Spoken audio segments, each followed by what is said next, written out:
A German Shepherd K9 suddenly pulled ahead, leading a Navy SEAL deep into the frozen woods. The dog stopped at an abandoned farm shed, refusing to move, its body locked in warning. Inside, the man found 3 dogs, silent, frozen, tied and left for the cold to finish. Ignoring pain and time, he cut the ropes one by one, while the K9 stood guard at the door. Through heavy snow, he led the rescued dogs back toward his remote cabin. There, he slowly warmed them, fed them, and watched life return to their eyes. Where are you watching from today?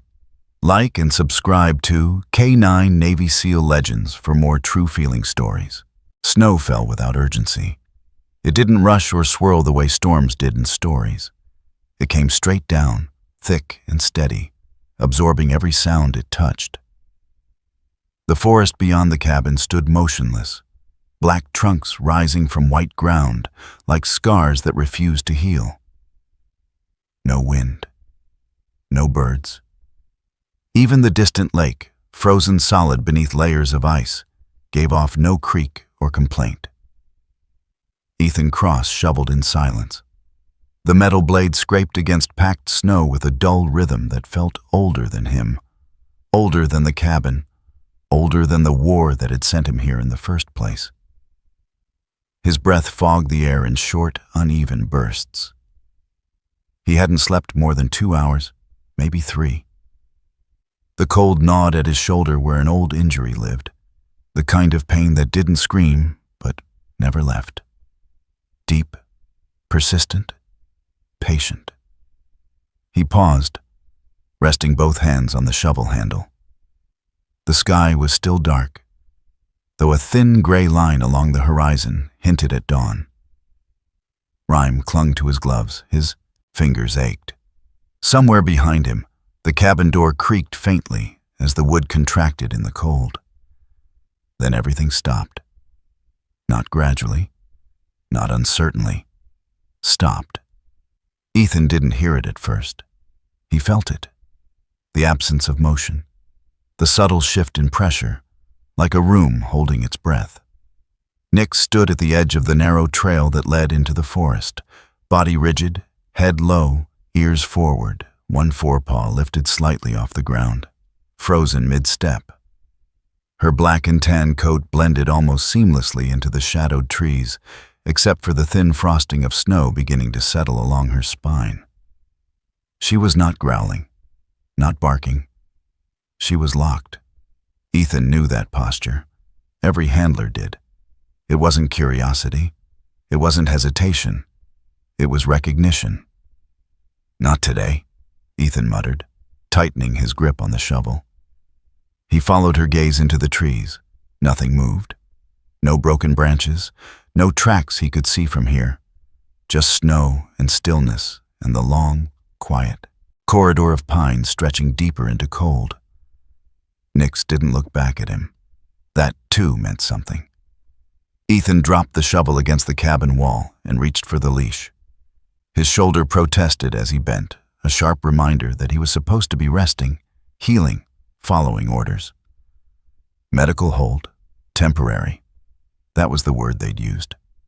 Temporary had stretched into weeks. He clipped the leash onto Nix's collar and tugged once. Not hard. Just enough to signal direction. "Come on," he said. "We're done." Nix didn't move. Ethan felt irritation rise, quick and unwelcome. He was cold, tired. The night before had been long, another half-sleep filled with images that refused to line up cleanly. Another dawn arrived too soon. He didn't have the margin today. Not for this. He tugged again. Nix resisted, not by pulling back, but by refusing forward motion entirely. Her weight settled into the ground, stance widening slightly. A quiet challenge. Not disobedience. Urgency. Ethan swore under his breath. "Nix," he said, sharper now. Still nothing. For a brief moment he considered unclipping the leash and letting her stand there alone. while he went back inside. The thought came uninvited, ugly in its practicality. He hated that it made sense. He hated more that he wanted it. He stepped past her instead. The snow crunched beneath his boots, loud in the silence. He took 3 steps, then 4. That was when it hit him. Not a sound, not a smell, a memory. The same tightening in his chest, the same pressure behind his eyes, the same thought he'd had once before, in a place far from snow, far from quiet. When a K9 had done this exact thing, and he had told himself it was nothing. When he had chosen protocol over instinct. After that mission, he never heard that dog bark again. Ethan stopped. The forest didn't change. The snow didn't stop falling. But something in him did. He turned. Nyx was no longer where she had been. The leash hung slack. From his hand, swinging gently, the metal clip still warm from her collar. For half a second, panic flared, sharp and irrational. Then he saw her. She had broken forward, cutting into the trees at an angle, fast but controlled. Her shape blurred in the snowfall, disappearing and reappearing between trunks. She did not look back. She did not wait. She was not running. She was leading. "Damn it," Ethan breathed, already moving. He followed, boots sinking deeper as the ground sloped downward. Visibility dropped almost immediately. Snow thickened in the air, the forest swallowing distance until everything beyond 20 feet became suggestion rather than fact. He lost her once, then again. Each time he forced himself not to shout her name. Sound traveled strangely in weather like this. Too far, too wrong. When he finally caught sight of her again, she had stopped. Not frozen this time. Standing, waiting. Ahead of her, partially buried in drifted snow, stood a structure Ethan hadn't noticed before. A low-roofed farm shed, its boards gray with age, roof bowed under the weight of winter. One door hung crooked on rusted hinges, cracked open just enough for darkness to breathe through. A smell leaked out with the cold air. Metallic, sterile, wrong. Ethan slowed. Every instinct told him not to rush this. His pulse steadied, the old training sliding into place, like a familiar jacket. He scanned the tree line, the ground, the door itself. Nyx stood directly in front of the opening, body angled sideways, not blocking him, not inviting him in, holding the line. Ethan stepped closer. The snow around the shed was packed differently, disturbed, then covered again. Whatever had happened here hadn't been long ago. He stopped just short of the door. His shoulder throbbed, pain blooming deeper now, warning him what cold and exertion would cost later. He acknowledged it, set it aside. He reached out, then hesitated. For the first time since leaving the teams, since choosing this quiet, this distance, Ethan felt the old fear rise, not of danger, but of responsibility, of seeing something that couldn't be unseen, of stepping into a moment that would refuse to let him walk away clean. Nyx did not move. Her eyes stayed on the darkness inside the shed, unblinking. Ethan lowered his hand. He wasn't ready. But Nyx had already decided. The cold inside the shed was different from the cold outside. It wasn't sharp or biting. It was hollow. Air that had been trapped too long, stripped of movement and warmth. Ethan felt it settle into his lungs as soon as he crossed the threshold, heavy and unnatural, like a place that had been denied breath on purpose. The door creaked softly behind him. 3 shapes stood in the dimness. At first, his mind refused to name them. It cataloged details instead, the way training had taught him to when reality came too fast. Vertical forms, uneven spacing, lines that didn't match the geometry of the room. Then his eyes adjusted. They were upright. Too upright. Bound to the wooden posts with rope drawn tight across chests and shoulders, cutting into fur that had stiffened with ice. No movement except for the faintest rise and fall, barely perceptible, as if the act of breathing itself had become optional. No sound. No whimper. No struggle. Just thin vapor leaking from mouths that no longer had the strength to cry out. Nyx moved first. She stepped fully into the shed and planted herself at the entrance, body angled sideways, her back to the shapes, her face turned outward toward the open door and the forest beyond. A barrier, a warning. Her muscles were taut beneath her coat, ready to react, but she did not advance. She guarded. Ethan swallowed and forced himself forward. The floorboards groaned under his boots, the sound echoing too loudly in the stillness. As he moved closer, details sharpened. The one on the left was larger, older. Gray dusted his muzzle, the silver standing out starkly against dark fur. His head sagged forward slightly, chin near his chest, but his eyes were open, dull, amber, still watching. Not pleading, measuring. The middle figure was smaller, younger. Her left hind leg hung at an unnatural angle, toes barely brushing the floor. A dark stain marred the pale fur along her thigh, where rope had rubbed skin raw. She flinched when Ethan stepped closer, but did not pull away. The third hung between them. Too light, too still. Her body trembled in shallow pulses, lashes crusted white with frost, ears slack. The cold had already begun to numb whatever fear remained. Ethan moved. His knife came free in one smooth motion. He didn't rush. Rushing broke things. He slid the blade beneath the rope of the first dog and cut upward, supporting the weight with his shoulder as the tension snapped loose. The older dog sagged heavily, a low sound escaping his throat. Not a bark, not a cry. Just breath. Ethan eased him down carefully, guiding stiff joints to the floor. The rope was wrong. He felt it immediately. Too clean, too uniform.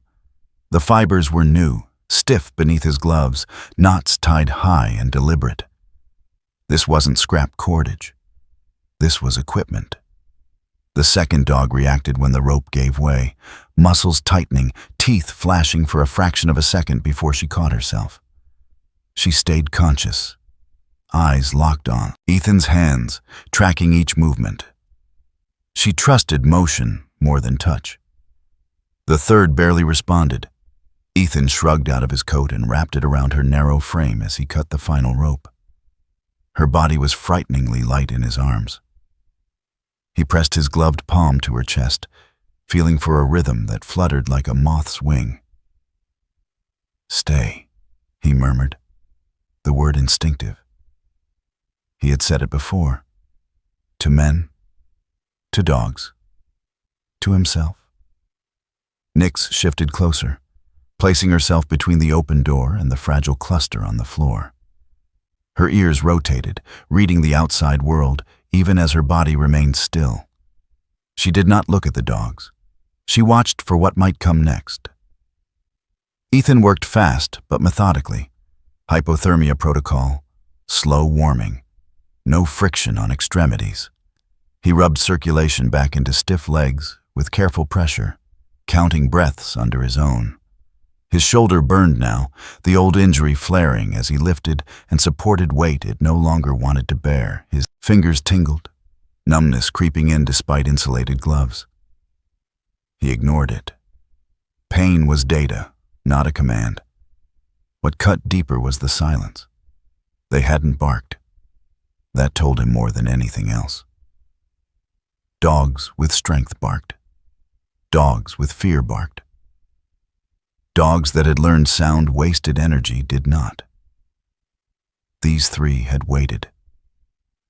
At some point, Ethan realized his jaw was clenched so tight it ached. Anger arrived clean and focused, the kind that sharpened rather than blinded. He scanned the ropes again, the knots identical, spacing deliberate.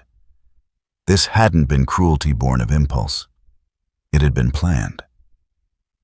Nyx moved first toward the exit, then stopped, looking back at Ethan. Her tail dipped slightly.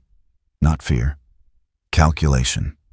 She chose a path that avoided a slick patch of ice near the threshold, forcing Ethan to adjust his footing as he carried the smallest dog.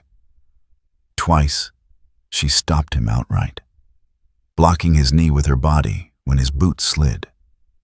Once, she turned him in a wider arc that cost time but spared him a fall that would have dropped all three of them.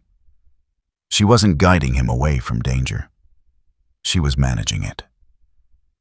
Outside, the snow had thickened, erasing the shed behind them almost immediately. The path back to the cabin was longer than it had felt on the way in, uphill now, wind pressing against Ethan's face. Halfway back, something happened. Nyx froze again. Not the full body lock from before. This time it was subtler. Her head lifted, her ears angled west. Her breathing changed, shallow and controlled. Ethan stopped without thinking. The forest remained still, but a faint scent reached him seconds later. Metallic, carried unevenly by the wind. Not blood exactly. Distress. Something cold and manufactured. Nyx glanced at the dogs in Ethan's arms, then back toward the trees. For a brief, impossible moment, Ethan felt the urge to follow her again, to trust whatever she sensed over the immediate need in his hands. The thought startled him. He had never felt torn like this before. He chose the dogs. Nyx accepted the decision without protest and moved on. But the tension did not leave her body. At the cabin, Ethan laid the dogs near the hearth, layering towels and blankets, keeping the fire moderate. Too much heat too fast could kill as surely as cold. He checked breathing, gums, pulse. The smallest dog shuddered once, then settled into a fragile rhythm. Only then did Ethan look down at the rope still looped around his wrist. Up close, in the warm light of the fire, the details stood out even more. Industrial grade, clean cuts, a faint stamped marking along the sheath. He stared at it, a cold certainty forming in his gut. This rope did not belong to the shed. The cabin smelled of wet wool, wood smoke, and something faintly metallic that clung to Ethan's gloves, no matter how many times he wiped them on his pants. He kept the fire low, not roaring, not defiant, just steady enough to push the cold back inch by inch. He had taught that heat, like force, could kill if applied too fast. The three dogs lay near the hearth on layered blankets and towels, arranged carefully so no body pressed too hard against another. The smallest one, light as a bundle of sticks, was closest to the warmth, her breathing shallow but present. Nyx lay beside her, not curled, not resting, alert. Her body stretched along the length of the little dog's side, flank rising and falling in a deliberate rhythm that seemed chosen rather than natural. Every few seconds her ribs expanded just a fraction deeper, as if she were lending breath as much as heat. Her chin rested near the smaller dog's neck, close enough that her breath warmed frost-matted fur. Ethan noticed it only after several minutes. Nyx had positioned herself so that no matter which direction the wind shifted, her body blocked the draft. Ethan sat back on his heels and exhaled slowly. His shoulder throbbed with a deep, pulsing ache now, the kind that radiated down the arm and made fingers clumsy. He flexed his hand once, testing sensation. Pins and needles. Still usable. He told himself that was enough. The older dog, broad-shouldered, muzzle silvered with age, shifted slightly, then stilled.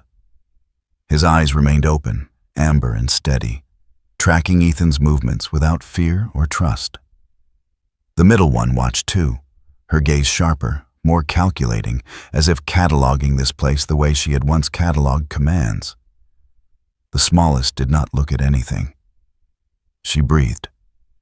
That was all Ethan asked of her.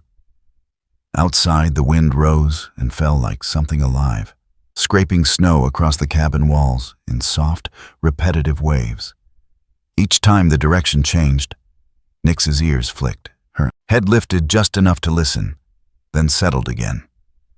She never looked at Ethan. That, too, meant something. Ethan moved carefully between the dogs, checking pulses, adjusting blankets, rubbing circulation back into stiff limbs with slow, practiced hands. The work was familiar, comfortable. It gave his mind something to hold on to. But memory did not ask permission. It came in fragments. A desert compound, heat shimmering off concrete. A different K9, leaner, younger, restless in a way Nix never was. A handler shouting over radio chatter. A moment where the dog had done exactly what Nix had done that morning. Stopped. Ethan remembered his own voice then. Calm, certain, professional. Follow procedure. He remembered filing the report later. No adjectives, no speculation, just facts. After that mission, the dog never barked again. Ethan's jaw tightened. He had never spoken the details aloud. Not to command, not to doctors, not even to himself, not fully. The story lived in his body, instead, in the way his chest tightened when a dog froze mid-step, in the way silence felt heavier than noise. From that day on, he had learned not to trust instinct completely. Instinct was emotional, unverifiable. Procedure, at least, could be defended. A thought surfaced, unwanted, but logical. If I call it in now, I can step back. The dogs were alive. That mattered. He could contact local authorities, file a report, hand over responsibility. That was the correct chain. The clean chain. He imagined the words he would use, imagined the relief of stepping aside. Nix let out a low sound. Not a growl, not a warning. Something softer, deeper. Ethan looked up. Nix's head had lifted fully now, ears angled toward the west-facing wall. Her body did not tense further, but the air around her seemed to tighten all the same.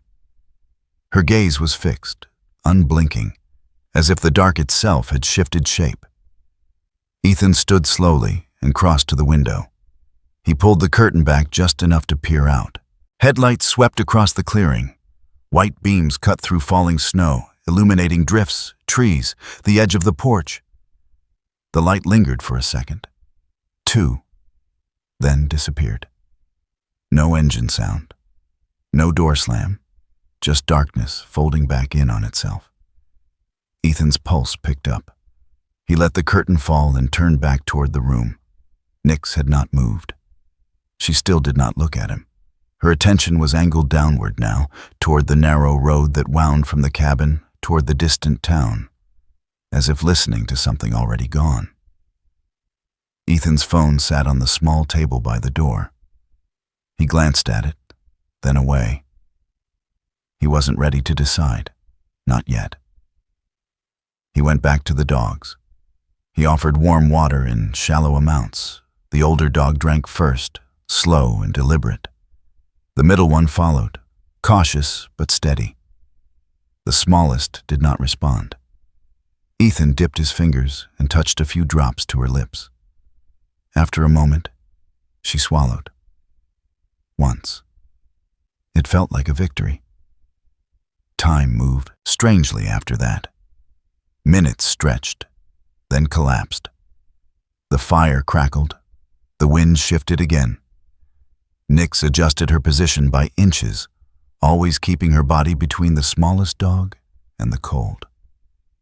Ethan sank down against the wall, back straight despite exhaustion, knees drawn up. He let his head rest against the wood, eyes half closed. This was the dangerous part. Waiting. The dogs had been left that way for a reason. Not anger, not desperation. Someone had chosen winter as the executioner. That kind of choice came from a place colder than weather. Ethan opened his eyes. Nix was staring at him now, not accusing, not pleading, just steady, present. For the first time since morning, Ethan felt something shift. Not certainty, not resolve, but the faint, unwelcome return of responsibility. The kind that did not ask whether he was tired, or injured, or ready. Outside, far down the road, a single tail light flared briefly through the snow before vanishing.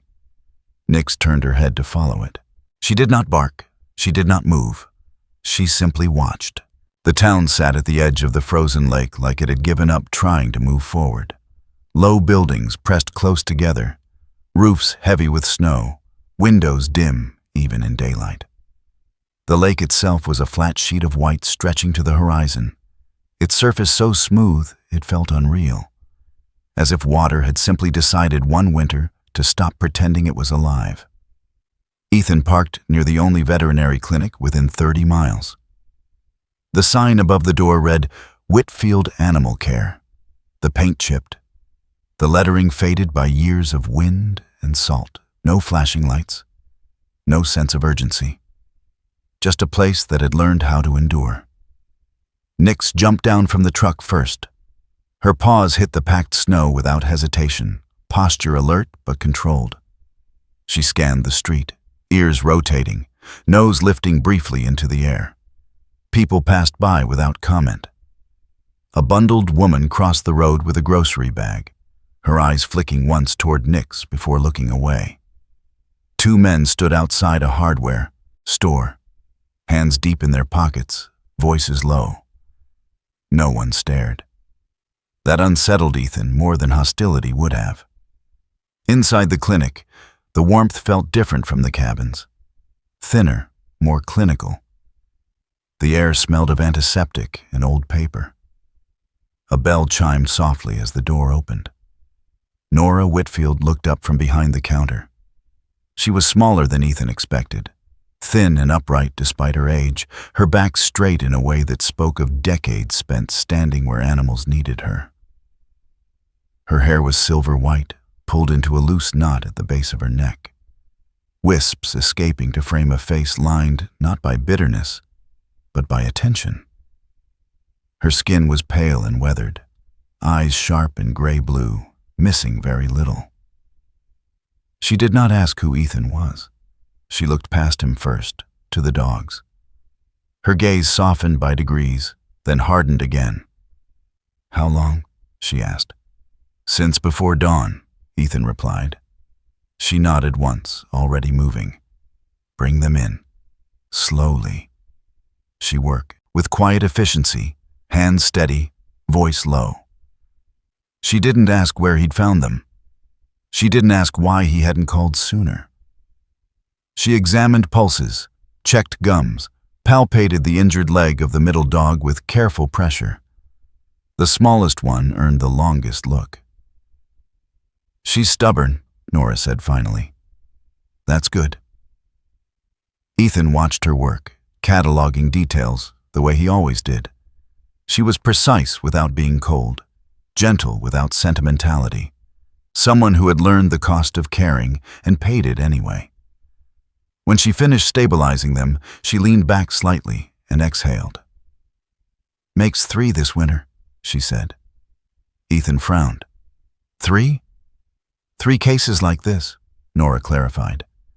"Different places, same outcome if they're not found in time." She wiped her hands on a towel and finally met his eyes.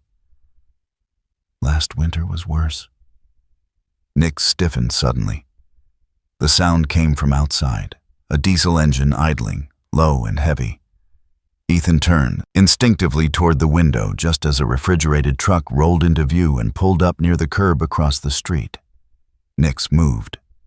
She placed herself directly in front of the clinic door, body squared, muscles rigid, eyes locked on the truck. Full freeze. No growl, no bark. Nora noticed immediately. Her mouth tightened, just slightly. "That's new," she murmured. Ethan kept his hand near Nix's collar, not restraining her, just grounding himself. The truck idled for a few seconds longer, then pulled away, tires crunching over snow. Nix did not relax until it was gone. Nora said nothing more. Ethan left the clinic an hour later with instructions, supplies, and the weight of a sentence he couldn't shake. Last winter was worse. The sheriff's office was 2 blocks down, housed in a squat brick building that looked more like a storage unit than a place of authority. Inside, the air smelled of burnt coffee and wet boots. Deputy Sheriff Ben Keller stood when Ethan entered. Ben was in his early 40s, lean with a weathered face and tired eyes. His beard was trimmed short, streaked with gray that seemed less about age than about decisions that never ended well. His handshake was firm, but his shoulders sagged as if he carried more than he let on. They talked quietly. Ethan told him only what mattered: the dogs, the rope, the shed. Ben listened without interrupting, fingers wrapped around a chipped mug. When Ethan finished, Ben stared at the wall for a long moment. "I lost my partner dog 5 years ago," he said finally. "Search operation. No charges filed, not enough evidence." His jaw worked. After that, people stopped calling things in. Not because they didn't care, because caring didn't change the ending. "You won't investigate?" Ethan asked. Ben met his gaze. "If I push right now, everything disappears. Tracks, trucks, people. Winter's good at that." Ethan understood then. This wasn't cowardice, it was survival math. He left with no promises, just an understanding that cut deeper than refusal. Back at the clinic, Nora was waiting. She set the coil of rope Ethan had brought with him onto the stainless steel table between them. The fluorescent light overhead caught the fibers, highlighting a faint stamped marking along the sheath. She tapped it once with her finger. "Cold chain transport rope," she said. "Used for securing loads in refrigerated shipping." Ethan's stomach tightened. Nora looked at him steadily. "This doesn't come from a farm shed," she said. "It comes from a system." Ethan stopped using the map before noon. The paper lay folded on the passenger seat, edges softened by damp gloves and cold air. Its lines neat and reassuring in a way reality had stopped being. Roads, markers, distances, everything arranged to suggest order. He pushed it aside and rested his forearm on the steering wheel, feeling the dull ache in his shoulder flare as the truck idled.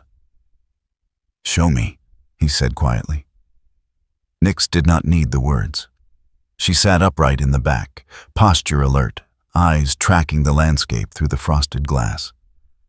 When Ethan eased the truck forward, she shifted her weight once, then settled, nose lifting, ears rotating in small, precise movements. She wasn't looking for a destination.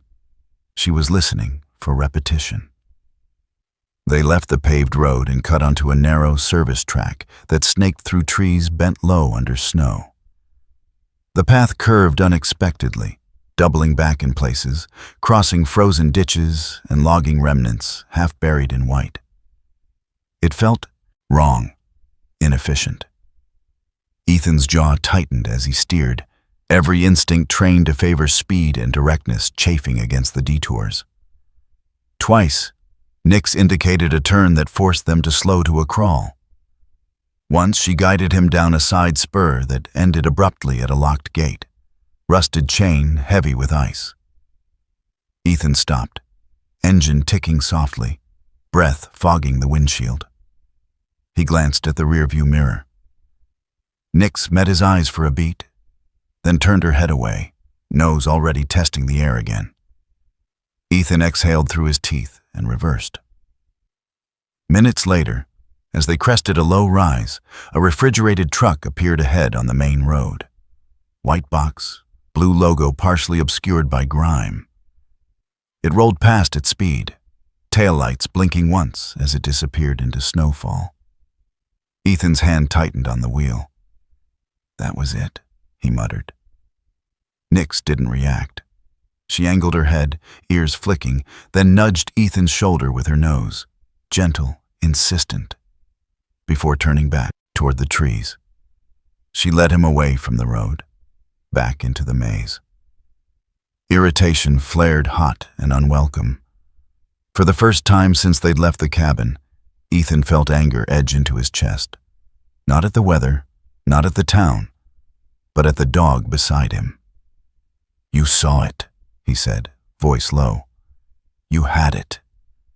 Nix did not look at him. They moved on, deeper into the back routes, past derelict sheds and snow-choked clearings. The detours piled up, minutes stacking into something heavier. Ethan's shoulder throbbed with each turn of the wheel. His fingers tingled again, the cold finding its way in despite the heater's best effort. He pulled the truck over and cut the engine. Silence pressed in. Nix sat still, gaze fixed ahead. "This is how people get away," Ethan said quietly, more to himself than to her. "By making you late." Nix turned then, not fully, just enough for one eye to catch his. Dark, steady, unapologetic. Ethan felt the familiar, bitter edge of doubt. He had trusted dogs before. Trusted them when it mattered. And once, just once, he had chosen otherwise and lived with the outcome. He started the engine again.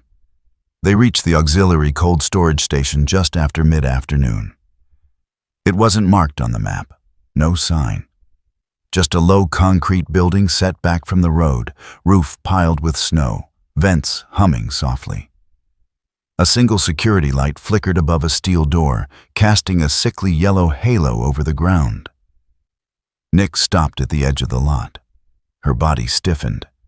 Not the full freeze this time, but a controlled stillness that spoke of recognition rather than alarm. She moved forward in short, deliberate steps, nose low, tracing the ground where tire tracks cut through fresh snow. Ethan followed, pulse steadying despite the ache in his shoulder. The tracks were new. Not minutes, not days, hours at most. Snow had begun to soften their edges, but not enough to erase the pattern.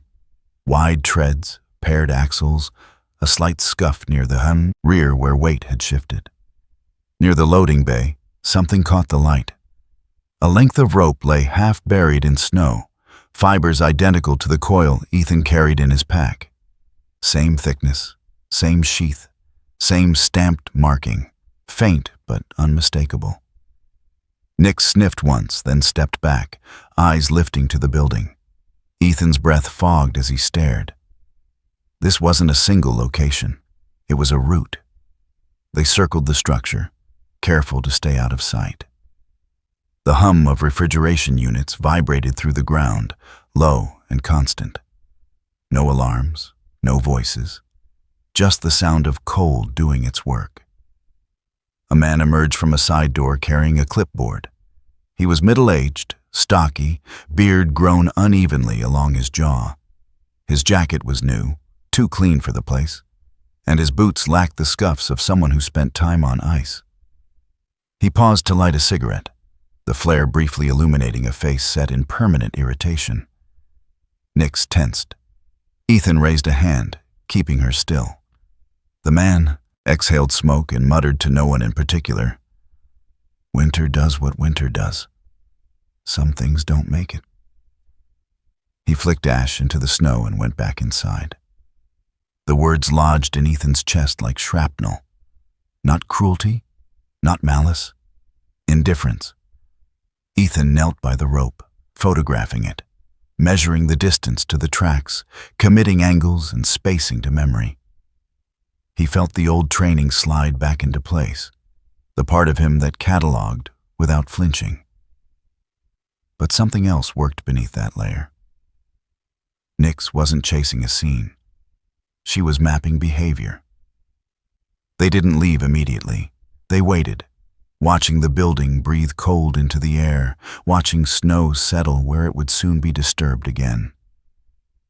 Ethan's anger cooled into something more precise. Doubt lingered, but it had shifted, turning inward. Had she been right all along? They started back as dusk fell, the sky bruising purple and gray. Snow thickened, swallowing the road behind them. Ethan drove, slower now, following Nix's cues without questioning each turn. Halfway up a wooded incline, he pulled over again. The wind had picked up, flakes striking the windshield like static. He rested his forehead briefly against the steering wheel, eyes closed, breath measured. "If I listen to you," he said quietly, not opening his eyes, "what do I lose?" Nix leaned forward from the back seat and rested her chin on his shoulder. Warm, solid, present. Ethan opened his eyes and stared into the white beyond the glass, the question still hanging, unanswered, as the snow fell harder around them. Ethan called Ben before the sky fully darkened. The signal cut in and out as the truck rolled through low ground, static filling the gaps between words. Ben's voice came through tired, measured, already braced for disappointment. "I'm logging it," Ben said. "That's the fastest I can move." "Procedure takes time," Ethan finished. "I know." Silence followed, heavy and familiar. "There are thresholds," Ben continued, quieter now. "Probable cause, jurisdiction. If I step over them without enough in hand, it doesn't just bounce, it disappears. You know that." Ethan did know. He stared through the windshield at snow thickening in the headlights, flakes blurring into a white wall that erased distance and direction alike. Winter closed ranks quickly up here. It always had. "I'll send you what I have," Ethan said. "Photos, coordinates." "I'll review them," Ben replied, "as soon as I can." They both heard the lie for what it was, not dishonesty, but limitation. Ethan ended the call without ceremony. The cold storage station loomed ahead again, its security light flickering like a tired eye. Nix sat upright beside him now, no longer restless, her posture calm in a way that suggested decision rather than doubt. They didn't park close. Ethan cut the engine a quarter-mile out and finished on foot, boots crunching softly through fresh snow. The air was sharper at night, the kind of cold that burned the inside of the nose. His shoulder protested immediately, pain blooming down his arm with each step. He acknowledged it and kept moving. The lot was quiet. Too quiet. Nix stopped suddenly. A figure detached itself from the shadow near the loading bay. A man bundled in a dark coat, hood pulled low. He walked toward Ethan without urgency, hands visible, posture relaxed in the way people adopted when they wanted to appear harmless. Nix stepped forward and blocked Ethan's path. No sound, no raised hackles, just a solid wall of muscle and intent. The man slowed, then stopped entirely. He was younger than Ethan had expected, maybe early 30s, face narrow, stubble uneven along his jaw. His eyes flicked to Nix, then back to Ethan, calculating distance. "Can I help you?" he asked. Nix didn't move. Ethan felt the tension settle into his bones. Not fear, but readiness. He shifted his weight slightly, positioning himself without thinking, old habits resurfacing despite the years. "We're lost," Ethan said evenly. The man's gaze lingered on Nix a second too long, before he smiled. "Happens?" Nix's body stiffened a fraction more. The man took a step closer. Nix did not bark. She did not lunge. She simply held her ground. The man stopped again, breath visible in the cold. Something unreadable crossed his face. Annoyance, perhaps, or uncertainty. He took a step back. "Road's closed anyway," he muttered, turning away. Nix watched him retreat, eyes tracking until he vanished inside the building. Ethan exhaled slowly. That was when it settled in. If he waited, if he did everything right, followed every rule, this would fade. Snow would bury tracks. Paperwork would stall. People would keep quiet, not because they were cruel, but because quiet was how you survived winters like this. Ethan pulled his phone from his pocket and stared at the screen. Ben's name hovered at the top of the call log. For a long moment, he considered dialing again. Instead, he powered the phone off. The click sounded louder than it should have. Nix turned her head slightly, ears flicking once, then settled again as if acknowledging the choice. They didn't break in. They didn't need to. An hour later, a county safety inspector arrived. An older man with a rounded build, thinning hair visible beneath his knit cap, cheeks ruddy from cold. His parka was patched, his boots worn smooth from years of standing on ice. He carried a clipboard and the weary authority of someone who had learned that compliance often came wrapped in boredom rather than force. Ethan watched from a distance as doors were opened, as logs were checked, as forms were signed with reluctant hands. No shouting, no handcuffs, just a slow, methodical unraveling. The inspector's flashlight lingered on things it shouldn't have needed to. Ropes stacked too neatly, discrepancies in manifests, equipment that suggested capacity far beyond what had been reported. Each detail small, each one insufficient alone. Together, undeniable. Nix remained still beside Ethan, her gaze fixed on the building, her breathing even. She did not relax, not yet. By the time the inspector left, snow had begun to fall harder, thick flakes swirling in the light. A second vehicle arrived briefly, a county truck, lights off.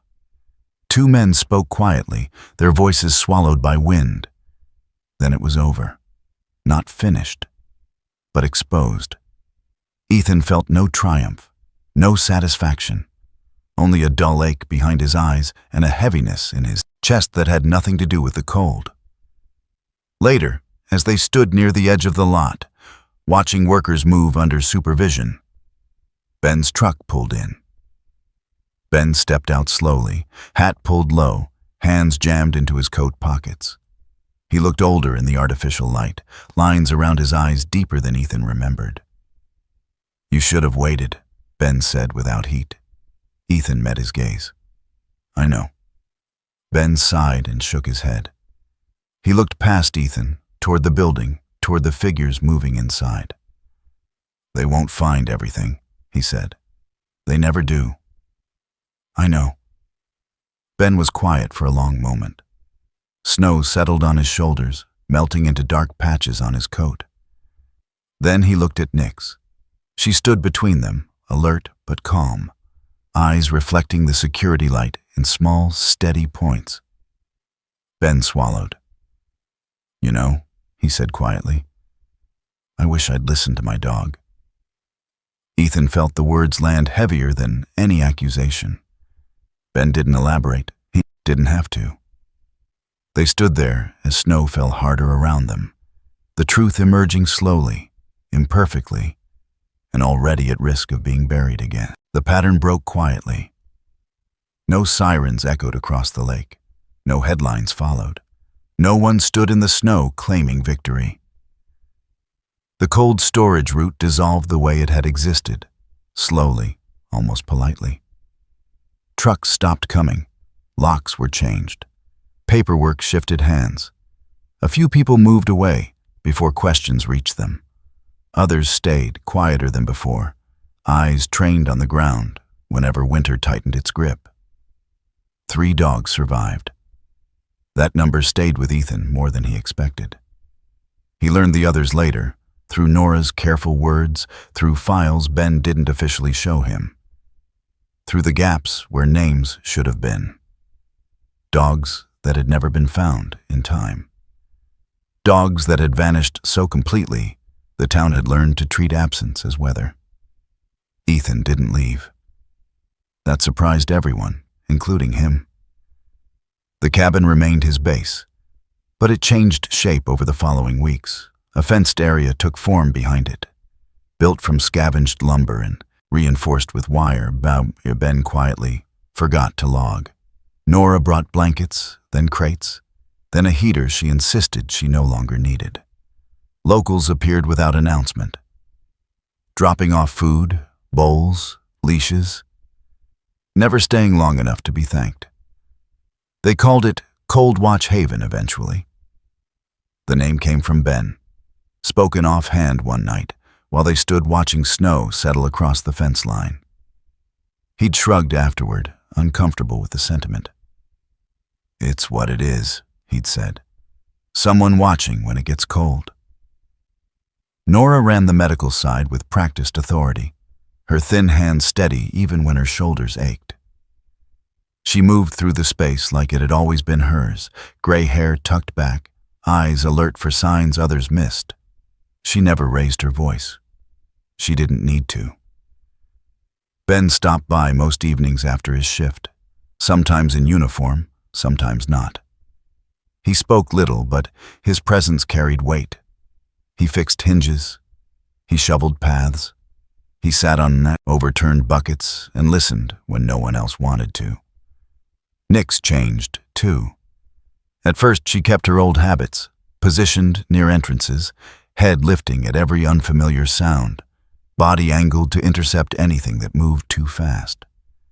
But as the days passed and no threat came, something in her posture softened. One evening, Ethan found her lying in the center of the shelter, surrounded by dogs of different sizes and ages. She wasn't asleep. Her eyes were open, tracking movement, but her muscles were loose, her breathing slow. She wasn't guarding a door. She was holding space. That was when Ethan understood the difference.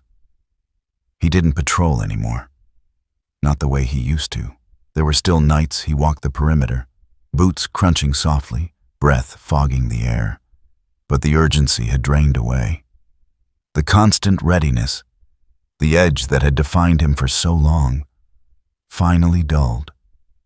His shoulders still hurt when the temperature dropped. Some mornings his hand went numb while gripping a shovel.